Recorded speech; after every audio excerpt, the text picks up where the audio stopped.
Hello, silent victim ചാനലിലേക്ക് നിങ്ങൾക്ക് എല്ലാവർക്കും സ്വാഗതം. ഇന്നൊരു പ്രധാന വിഷയമായിട്ടാണ് ഞാൻ വന്നത്. എന്താണെന്ന് വെച്ചാൽ നമ്മളൊക്കെ ദൈനംദിനം നേരിടുന്ന ഒരു മാനസിക പ്രശ്നമാണ് ഓവർ ടെൻഷൻ, അമിതമായ ടെൻഷൻ. ആർക്കും സമയമില്ല, എല്ലാവരും ധൃതിയിലാണ്. ഈ പുതിയ കാലഘട്ടത്തിൻ്റെ ഒരു പ്രത്യേകതയാണ് ധൃതി, സമയമില്ലായ്മ, അക്ഷമ, പിന്നെ പെട്ടെന്ന് ദേഷ്യം വരിക തുടങ്ങിയുള്ള പ്രതിഭാസങ്ങൾ ഈ അടുത്ത കാലത്തായിട്ട് മിക്കവാറും രാഷ്ട്രങ്ങളിൽ വർദ്ധിച്ചു വരുന്നുണ്ട്. ഇതിൽ ഏറ്റവും വലിയ തെളിവാണ് നാം കണ്ടിട്ടുള്ള ഡൽഹിയിൽ പല പഠനങ്ങളും ഡൽഹിയെ കേന്ദ്രീകരിച്ചുകൊണ്ട് നടന്നിട്ടുണ്ട്. കാരണം ഏറ്റവും കൂടുതൽ ലോകത്തിൽ മലിനീകരണം ഏറ്റവും കൂടുതൽ നടന്നിട്ടുള്ള സ്ഥലമാണ് ഡൽഹി. ഇത് ലോകത്തിൽ തന്നെ ടോപ്പായിട്ടുള്ള സ്ഥലങ്ങളിൽപ്പെട്ട ആ ഡൽഹിയിലെ ജനങ്ങളുടെ ബിഹേവിയർ തന്നെ പലരും പഠിക്കാൻ വേണ്ടി ഇടയായിട്ടുണ്ട്. അവിടെ നടക്കുന്ന കൊലപാതകങ്ങൾ, അവിടെ നടക്കുന്ന അമിതമായ ആത്മഹത്യകൾ, അവിടെ നടക്കുന്ന ക്രിമിനൽ കേസുകൾ, ഇതൊക്കെ പരിശോധിച്ചുകൊണ്ട് അവിടുത്തെ പൊല്യൂഷൻ റേറ്റ് പരിശോധിച്ചിട്ട് പല നിഗമനങ്ങളിലേക്ക് ആളെ എത്തിയിട്ടുണ്ട്. ഏകദേശം 111 ആർട്ടിക്കിൾ ഡൽഹിയെ മാത്രമാക്കിയിട്ട് വന്നിട്ടുണ്ട്. ആ 111 ആർട്ടിക്കിളിൽ 76% മനുഷ്യൻ്റെ ആരോഗ്യത്തെ മോശമായി ബാധിക്കുന്നു എന്നുള്ള കൺക്ലൂഷനിലേക്കാണ് എത്തിയിട്ടുള്ളത്. പിന്നെ അതുമാതിരി തന്നെ 24% മൃഗങ്ങളുടെ ആരോഗ്യത്തെയും ഈ ഒരു അന്തരീക്ഷ രാസമാറ്റം വളരെ വലിയ തോതിൽ ബാധിക്കുന്നുണ്ട് എന്നുള്ളതാണ്. അപ്പോൾ അത് വെച്ച് പരിശോധിക്കുമ്പോൾ നമ്മൾ മൃഗങ്ങൾ പെരുമാറ്റം മോശമാവുന്നതിനും പ്രധാനപ്പെട്ട കാരണം അന്തരീക്ഷത്തിൽ വന്നൊരു രാസമാറ്റം മനുഷ്യരെ പോലെ തന്നെയാണല്ലോ മൃഗങ്ങളും. വ്യത്യാസമില്ല, അവർക്കും അത് ബ്രെയിനിനെയും ബാധിക്കുന്നുണ്ട്. ഞാൻ ആദ്യമായിട്ട് പറയാൻ വേണ്ടി പോകുന്നത് അതിന് പ്രധാനപ്പെട്ട കാരണങ്ങൾ പറയാൻ വേണ്ടി പോകുന്നത് ഈ PM2 പാർട്ടിക്കിൾസ് പറഞ്ഞ സാധനമുണ്ട് അന്തരീക്ഷത്തിൽ. അതായത് പർട്ടിക്കുലർ മാറ്റർ എന്ന് പറഞ്ഞാൽ ചെറിയ കണങ്ങൾ, അതിസൂക്ഷ്മമായിട്ടുള്ള കണങ്ങൾ 2.5, അതായത് 2.5 മൈക്രോമീറ്റർ വലുപ്പമുള്ള, അതിലും കുറവ് വലുപ്പമുള്ള, അതായത് 2.5 എന്ന് പറയാൻ എത്ര അർത്ഥമാവുന്നത്, അതായത് 1 മില്യൺ എന്ന് പറഞ്ഞാൽ 10 ലക്ഷം, 1 മീറ്ററിനെ 10 ലക്ഷം കഷ്ണങ്ങളാക്കിയിട്ട് അതിലൊരു ഭാഗമാണ് 2.5 എന്ന് പറഞ്ഞിരിക്കുകയാണെങ്കിൽ. 1 മില്യൺ തുണി എടുക്കുക, 1 മീറ്റർ തുണി എടുക്കുക, അതിന് 10 ലക്ഷം കഷ്ണമാക്കുക. അതിലൊരു ഭാഗമാണ് ശരിക്കും മില്യൺ 2.5 മൈക്രോ മീറ്റർ എന്ന് പറയുന്നത്. അപ്പം അത്രയും സൂക്ഷ്മമായ കണങ്ങൾ അന്തരീക്ഷത്തിലൂടെ സഞ്ചരിക്കുന്നത് പോലും നമുക്ക് കാണാൻ വേണ്ടി കഴിയില്ല. അന്തരീക്ഷത്തിൽ സഞ്ചരിക്കുന്നുണ്ട്, അവ നമ്മളെ ഹൃദയത്തിലേക്ക് എത്തുന്നുണ്ട്, അവ പുറത്തു പോകാൻ വേണ്ടി ശ്രമിക്കുന്നുണ്ട്. പക്ഷേ നാം സ്വാഭാവികമായിട്ടും നമ്മുടെ ശരീരത്തിലേക്ക് ആവശ്യമുള്ള കണങ്ങളെക്കാൾ കൂടുതലായിട്ട് ഇത്തരത്തിലുള്ള കാർബൺ ഡൈ ഓക്സൈഡ്, ഇത്തരത്തിലുള്ള കാർബൺ മോണോക്സൈഡ്, ഇത്തരത്തിലുള്ള അതിസൂക്ഷ്മമായ പൊടിപടലങ്ങൾ നമ്മുടെ ശരീരത്തിലേക്ക് എത്തിപ്പെടുമ്പോൾ ശരീരത്തിന് അവയെ ബാലൻസ് ചെയ്യാൻ വേണ്ടിയിട്ട്, ന്യൂട്രലൈസ് ചെയ്യാൻ വേണ്ടി കഴിയാത്ത അവസ്ഥ വരും. അതാണ് ശാസ്ത്രലോകം പറഞ്ഞിട്ട് ന്യൂട്രലൈസ് ചെയ്യുക എന്നുള്ളതാണ്. ശരീരം മൊത്തത്തിൽ നമ്മൾ ഏതൊരു സൂക്കട് വന്നിക്കണം ശരീരം അത് ഇല്ലായ്മ ചെയ്യാൻ വേണ്ടി ശരീരം സ്വയം ശ്രമിക്കും. അതുപോലെ ഈ കാർബൺ കയറിയിരിക്കുകയാണെങ്കിൽ അതിൻ്റെ ദൂഷ്യവശങ്ങളെ ഇല്ലാതാക്കാൻ വേണ്ടി ശരീരം മൊത്തത്തിൽ ശ്രമിക്കും. അങ്ങനെ ശ്രമിക്കുമ്പോൾ ശരീരം ഓവറായിട്ട് സ്ട്രെയിൻ ചെയ്യും. ആ സ്ട്രെയിൻ ചെയ്യുന്നതിൻ്റെ ഫലമായിട്ട് നമുക്ക് ഓക്സിഡേഷൻ സ്ട്രെസ് എന്നാണ് പറയുന്നത്.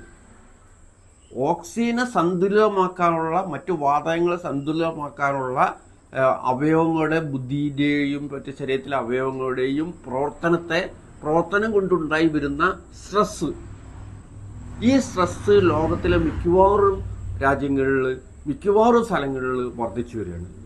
ഞാൻ ഡൽഹിയിൽ പോയപ്പോൾ 2 തവണ പോയപ്പോഴും ഈ ഒരു അവസരം വളരെ അമിതമായി. ആർക്കും ക്ഷമയില്ല. എല്ലാവരും നടന്നു പോകുമ്പോൾ പോലും, ഇപ്പോൾ ഒരു വാഹനം ഓടിച്ചു പോകുമ്പോൾ മുന്നിലൊരു വാഹനം കയറിക്കഴിഞ്ഞാൽ ഉടനെ പോയി അടിക്കുകയാണ് ചെയ്യുന്നത്. അത്ര ക്ഷമയില്ല. നിങ്ങൾ ഡൽഹിയിൽ പോയി ഒരു സ്ഥലം ചോദിച്ചിരിക്കുകയാണെങ്കിൽ ആർക്കും പറയാൻ സമയമില്ല. ഇന്ന് നമുക്ക് ഒരു പണിയില്ലെങ്കിലും നമുക്ക് സമയമില്ല, ഒരു പണിയും ഉണ്ടാവില്ല. നമുക്ക് അനുഭവപ്പെടുന്ന കാര്യങ്ങളല്ലേ. നമുക്ക് ആർക്കും ഒരു പണിയുണ്ടാവില്ല, പക്ഷെ അവർക്ക് സമയം ഉണ്ടാവില്ല. ശാന്തമായി 10 മിനിറ്റ് ഇരിക്കാൻ പോലും നമുക്ക് കഴിയാത്ത അവസ്ഥ ഈ ഓക്സിഡേഷൻ സ്ട്രെസ് കൊണ്ട് ഉണ്ടാവുന്ന പ്രശ്നമാണെന്നാണ് പലരും പറയുന്നത്. അതുകൊണ്ട് ക്രിമിനൽ കൂടും, ദേഷ്യം കൂടും, അച്ഛനെയും അമ്മയെയും പോലും അടിച്ചു കൊല്ലുന്നതുവരെയുള്ള പ്രതിഭാസങ്ങൾ ഉണ്ടാവും. ഇത് കോടതിയിൽ വരെ ഈ ഒരു വിധി ന്യായം വെച്ചുകൊണ്ട് കൊലപാതകം നടത്തിയിട്ട് ഇങ്ങനെ അന്തരീക്ഷത്തിലെ രാസമാറ്റം പറഞ്ഞുകൊണ്ട് കേസ് ഫയൽ ചെയ്ത ആളുകൾ വരെ ഉണ്ട്. പക്ഷേ കോടതിക്ക് അത് കുറ്റമായിട്ടേ കാണാൻ വേണ്ടി കഴിയുള്ളൂ. അതുകൊണ്ട് തന്നെ സ്വാഭാവികമായിട്ടും അത് പരിഗണിക്കാതെ കോടതി ശിക്ഷിച്ചിട്ടുണ്ട്. ഏതായാലും ഈ ഓക്സിഡേഷൻ നമ്മുടെ തലയിലെ ഹിപ്പോകാമ്പസിനെയാണ് ഇത് കാര്യമായിട്ട് ബാധിക്കുന്നത്. പിന്നെ ഹിപ്പോകാമ്പസ്, പ്രീ ഫ്രോണ്ടിയ കോർട്ടക്സ് തുടങ്ങിയ ഭാഗങ്ങളെ ഇവ വളരെ ശക്തമായിട്ട് സ്വാധീനിക്കുകയും അവയെ ചുരുക്കുകയും ചെയ്യും ഈ മലിനീകരണവാതകം. ഇതാരും ശ്രദ്ധിക്കാതെ പോകുന്ന കാര്യങ്ങളാണ്. നമ്മൾ കോഴിക്കോട് 2 തവണ പോയി വന്ന ക്ഷീണം അനുഭവപ്പെടും, സ്ട്രെസ് അനുഭവപ്പെടും. യാത്ര ചെയ്യാൻ തന്നെ മതി. അതുമാതിരി മറ്റ് സ്ഥലങ്ങളിൽ, ഡൽഹി പോലുള്ള സ്ഥലങ്ങളിൽ ഒരു ദിവസം നമ്മൾ അവിടെ കറങ്ങിയാൽ തന്നെ നമുക്ക് ധാരാളം മാരകമായിട്ടുള്ള ശരീരത്തിൽ അസന്തുലിതാവസ്ഥയിലേക്ക് പോകും, ഓക്സിഡേഷൻ സ്ട്രെസ് ഉണ്ടായി വരികയും ചെയ്യും. അപ്പം ഇവ ഒരു കാര്യം പറയാനുള്ള എന്താ വെച്ചാൽ, ഡൽഹിയിൽ അഡോൾസൻസിൻ്റെ ഇടയിൽ, അഡോൾസൻസ് എന്ന് പറഞ്ഞാൽ ഈ യുവാക്കളുടെയും യുവതികളുടെയും പ്രായപൂർത്തിയായുള്ള 491 ആളുകളെ പരിശോധിച്ചപ്പോൾ 34 പേർക്കും, അതിൽ 44% പേർക്കും ഓക്സിഡേഷൻ സ്ട്രെസ് ഉണ്ട്. വിവിധ പഠനങ്ങൾ നടത്തിയിട്ടുണ്ട്. ആ പഠനങ്ങൾ ഞാൻ ഇതിൻ്റെ അകത്ത് ഞാൻ യൂട്യൂബിൻ്റെ അകത്ത് ഞാൻ മുകളിൽ കാണിക്കുന്നുണ്ട്. പിന്നെ 6.7% ആളുകൾക്ക് ആങ്സൈറ്റി ഉണ്ടായി. ടെൻഷൻ വർദ്ധിച്ച് അത് ആങ്സൈറ്റിയുടെ രൂപത്തിലേക്കായി തീർന്ന് അത് അവസാനം ക്രിമിനൽസിലേക്കും നയിക്കുന്നു എന്നുള്ള നിഗമനം വരെ എത്തിയിട്ടുണ്ട്. പിന്നെ മാത്രമല്ല, ശരീരത്തിൽ ഇവ പ്രവേശിച്ചാൽ, ഇപ്പോൾ കാർബണിൻ്റെ ചെറിയ അംശങ്ങൾ ശരീരത്തിൽ പ്രവേശിക്കുകയാണെങ്കിൽ കുറച്ച് കഴിഞ്ഞാൽ അത് പുറത്തു പോകാൻ വേണ്ടി ശ്രമിക്കും. അതാരും ശ്രദ്ധിക്കണ്ടാവില്ല.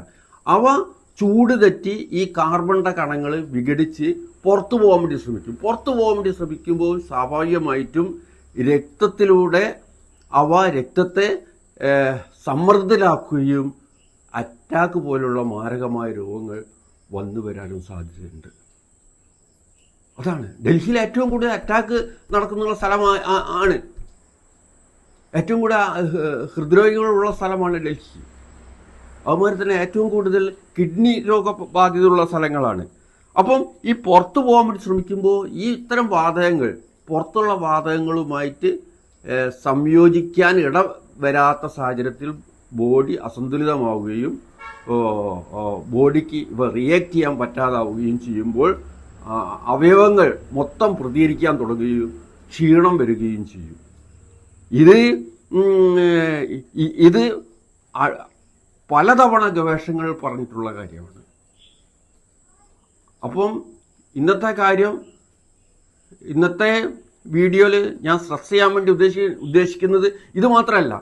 ചൈനയിൽ നടത്തിയിട്ടുള്ള ലിയോങ്സാങ് ഒരു പഠനം നടത്തിയപ്പോൾ പറഞ്ഞിട്ടുള്ളത്, എത്തിക്കലി അൺബിലീവബിൾ, നമുക്ക് യുക്തിപരമായിട്ടും എത്തിക്കലായിട്ടും നീതിപരമായിട്ടും ചിന്തിക്കാൻ പോലും പറ്റാത്ത രീതിയിലുള്ള പെരുമാറ്റം ഈയൊരു അന്തരീക്ഷ രാസമാറ്റത്തിൻ്റെ ഫലമായി മനുഷ്യ സമൂഹത്തിൽ നിന്നുണ്ടായി വരുന്നു. ചരിത്രത്തെ പോലും പിന്തിരിപ്പിക്കുന്ന രീതിയിൽ ആളുടെ ചിന്താശേഷി മാറി വരുന്നു എന്നുള്ള കാര്യങ്ങളാണ് പറഞ്ഞിട്ടുള്ളത്. ചരിത്രത്തെ പോലും മാറ്റിമറിക്കുന്ന രീതിയിൽ പല രാജ്യങ്ങളിലും വോട്ടിംഗ് ബിഹേവിയർ പോലും ജനങ്ങൾ ചേഞ്ച് ചെയ്യുന്നുണ്ട്. അന്തരീക്ഷ മാറ്റം വരുമ്പോൾ കാർബണിൻ്റെ അംശം വർദ്ധിക്കും. അതൊരു പിന്നീട് ക്ലാസ് ഞാൻ പറയുന്നുണ്ട്. കാർബണിൻ്റെ അംശം വർദ്ധിക്കുമ്പോൾ വോട്ടിംഗ് ബിഹേവിയർ പോലും, വോട്ടിംഗ് ആർക്ക് ചെയ്യണം എന്നുള്ള കാര്യം പോലും വർദ്ധിക്കുന്നത്. അതുകൊണ്ടാണ് പല ആളുകളും പറഞ്ഞിട്ടുള്ളത്, ഉഷ്ണക്കാലത്ത് അത്യുഷ്ണം നേരിടുന്ന മാർച്ച് പോലെയുള്ള കാലഘട്ടത്ത് ഇലക്ഷൻ പോലും നടത്തരുത് എന്ന് പറയും. പക്ഷെ ഇവിടെ നിർഭാഗ്യത്തിന് നമ്മുടെ ഇലക്ഷനൊക്കെ നടത്തുന്നത് മാർച്ച് ഏപ്രിൽ മാസത്തിലാണ്. ഇത് എത്തിക്കലായി തീരുമാനിക്കാൻ പോലും, എത്തിക്കലായി ആർക്ക് വോട്ട് ചെയ്യണം, എന്ന് തീരുമാനിക്കാൻ പോലും പറ്റാത്ത രീതിയിൽ ജനങ്ങളുടെ മാനസികാവസ്ഥ തകർന്ന അവസരത്തിലാണ് നമ്മൾ ഇലക്ഷൻ തീരുമാനിക്കുന്നത്. ഇത് പലപ്പോഴും പല ആളുകളും കൗണ്ട് ചെയ്യാതെ പോകുന്നുണ്ട്. ഏതായാലും എൻ്റെ ഈ ചെറിയ ഇത് പല വശങ്ങളുണ്ട് ഇത്. അപ്പം ഈ ചെറിയ കേട്ടിരുന്ന നിങ്ങൾക്ക് എല്ലാവർക്കും ഞാൻ നന്ദി പറയാണ്. ഇനിയും എൻ്റെ ചാനൽ ഇങ്ങനത്തെ ഒരു ചാനൽ എനിക്ക് തോന്നില്ല എവിടെയെങ്കിലുമൊക്കെ ഉണ്ടാവും എന്നൊക്കെ. എവിടെ ഉണ്ടാവും പ്രയാസമാണ്. കാരണം ആളുകൾക്കൊക്കെ തമാശകൾ കേൾക്കാനായി ഗൗരവപരമായ കാര്യങ്ങൾ കേൾക്കാൻ ആളുകൾക്ക് തീരെ താല്പര്യമില്ല എന്നാണ് മനസ്സിലാവുന്നത്. അപ്പം നിങ്ങളെല്ലാവരും ഈ ചാനൽ സബ്സ്ക്രൈബ് ചെയ്യുക. നിങ്ങളെല്ലാവരും സഹകരണം ഉണ്ടെങ്കിൽ മാത്രമേ മുന്നോട്ടുണ്ടാകാൻ കഴിയുള്ളൂ. സബ്സ്ക്രൈബ് ചെയ്ത് എല്ലാ ചാനലും കാണണമെന്നാണ് ആവശ്യപ്പെടുന്നത്.